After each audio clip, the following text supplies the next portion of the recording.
आज हम 21st century में जी रहे हैं और हम बात करते हैं महिलाओं के रक्षा का, कानून का, महिलाओं के समानता का अधिकार का बात करते हैं। परंतु फिर भी बहुत सारी ऐसी महिलाएं हैं हमारे भारत में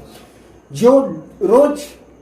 प्रताड़ित होती हैं, उनका शोषण होता है और उनके साथ मारपीट होती है, उनके साथ बदतमीजी होती है। और वो कोई दूसरे नहीं, उनके घर वाले, या फिर अगर वो किसी के साथ शेड में रह रहे हैं, अगर वो ससुराल में रहते हैं तो ससुराल पक्ष वाले, मायके में रहते हैं तो मायके पक्ष वाले ऐसा करते हैं। यह सब प्रताड़ना, शोषण,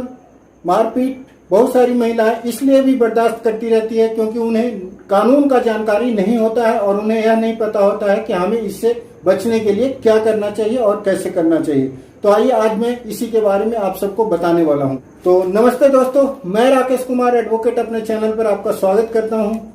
और आप सब मेरा वीडियो देख रहे हैं, इसके लिए आप लोग का दिल से धन्यवाद भी करता हूं। आज फिर से एक बार आप सबको रिक्वेस्ट करता हूं कि मेरे चैनल को ज्यादा से ज्यादा सब्सक्राइब करें, जिससे मेरा मनोबल बढ़ता है। कमेंट करें, लाइक करें और वीडियो को ज्यादा से ज्यादा शेयर करें, जिससे दूसरे वुमेन्स को भी इसकी जानकारी मिल सके और भारत की सभी महिलाएं सुरक्षित रहें, भारत की सभी बेटियां, सभी बहनें, वो सब सुरक्षित रहें। तो चलिए वीडियो की शुरुआत करते हैं और आपको बताते हैं कि अगर आप महिला हैं और आपके साथ कोई भी इस तरह का घटना हो रहा है तो आपको क्या करना चाहिए और उसके लिए कौन सा कानून बचाव करता है। 2005 में एक कानून आया था, घरेलू हिंसा अधिनियम 2005, यानी कि डोमेस्टिक वायलेंस एक्ट 2005, जिसका मकसद था घरेलू हिंसा पे रोक लगाना। यानी कि जो महिलाएं घर में रह रही हैं और उनके ऊपर उनका कोई भी फैमिली मेंबर, यानी कि उसका माता पिता, भाई बहन,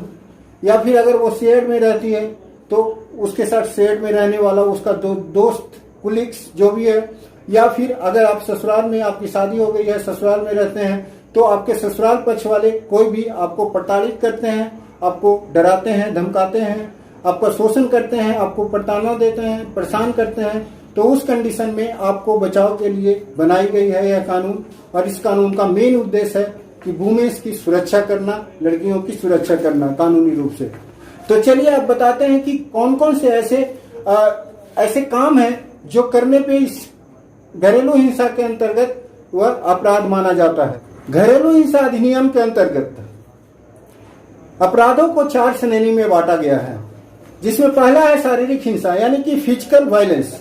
सेकंड है आपका लैंगिक हिंसा यानी कि सेक्सुअल वायलेंस, एंड थर्ड है आपको मौखिक और भावनात्मक हिंसा यानी कि verbal and emotional violence, and fourth and final है आपका आर्थिक हिंसा यानी कि इकोनॉमिकल वायलेंस। अगर ऐसा कोई भी इससे रिलेटेड कोई भी वायलेंस किया जाता है तो वो अपराध की श्रेणी में आता है और उसके लिए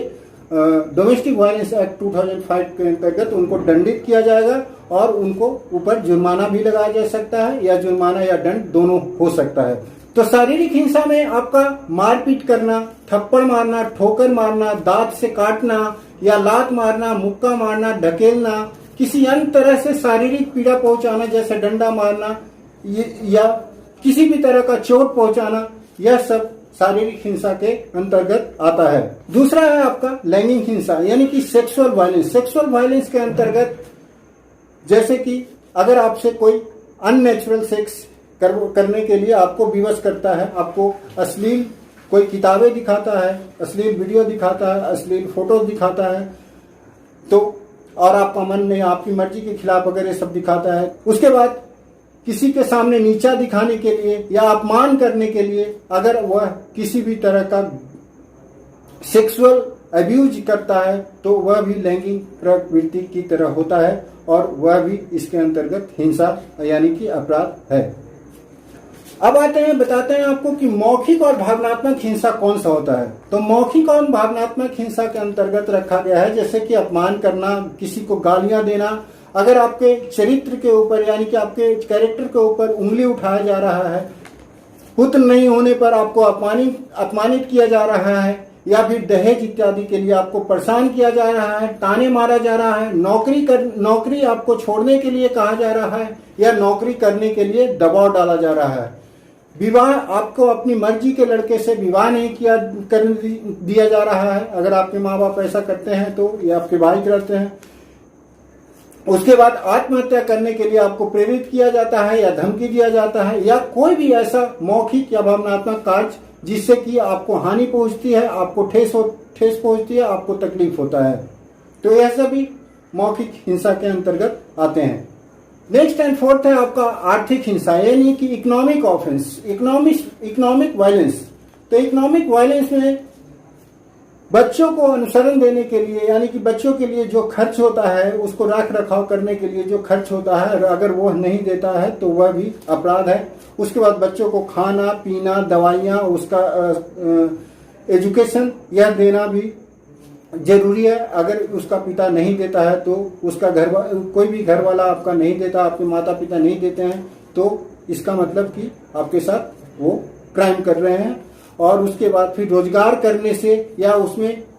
रोजगार कर रहे हैं तो उसमें बाधा पहुंचाना, ये सब क्राइम है। उसके बाद अगर आपको सैलरी मिलती है और वह सैलरी वो छीन लेते हैं, आपके घर वाले हैं या फिर आपके ससुराल वाले हैं या आपके साथ में रहने वाला कोई भी आपका पार्टनर, तो वो छीन लेता है और डोमेस्टिक वायलेंस के अंतर्गत आप केस फाइल कर सकते हैं।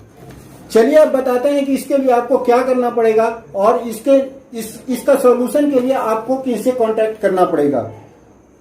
तो आपको ज्यादा कुछ नहीं करना है, बेहतर होगा आप अगर एक एडवोकेट रखते हैं तो, क्योंकि वह कानून के बारे में जानते हैं, इसलिए वह जो आपको राय देंगे वो बहुत ही आपके लिए बेनिफिटेड होगा। तो मैं आपको सजेस्ट करूंगा कि एक एडवोकेट जरूर रखें अपने केस में। अगर आप उनको हायर नहीं करना चाहते हैं तो कम से कम उनसे सलाह जरूर लें, सलाह लेके ही काम करें। और दूसरी बात, इसके बाद आप एक बढ़िया सा पिटीशन बनाएं जो कि इफेक्टिव हो, जो आपके साथ गलत हो रहा है उन सारी बातों को उसमें मेंशन करें और मेंशन करके आप कोर्ट में सबमिट कर दें।